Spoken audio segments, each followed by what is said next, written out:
Today we're going to be making alcohol, specifically mead, out of some mulberries I harvested last year. It's a good idea to store your berries in the freezer before processing them. The expansion and contraction of the ice crystals help tear apart the berries so the juice comes out a little easier. But I'm going to be using the juicer. I'm going to go ahead and set aside the juice, and I'm going to focus on the pulp. Even though it looks like raccoon poop, there's a lot of good stuff in there still. I let it steep on the stove for a little while to try and extract some of that flavor. Next I'll boil up some black tea and dump it over top of the pulp. This is going to add some tannins to our mead. I'm trying to extract as much juice as I can from this pulp. It'll save me from diluting our mead with water later. And it's not a bad idea to heat up your honey in some warm water before you start. But one thing you can't skip out on is sterilization. Everything that comes in contact with your mead needs to be sterile. Now we're going to add in our pure mulberry juice and 3 pounds of honey. This is where you'll see the benefits of heating your honey first. Now I'm going to top it off with that pulp tea concoction. And make sure you shake it vigorously until all that honey's dissolved.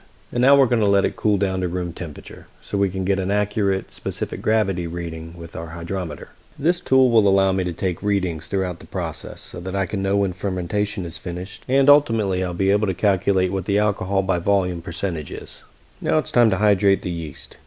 In some warm water we'll add half a packet of yeast, followed by 1 teaspoon of yeast nutrient. We'll go ahead and pitch our yeast in, and then grab ourselves a sterilized airlock. Store your mead at about 70 degrees for a month until fermentation is stopped, and then we can rack it.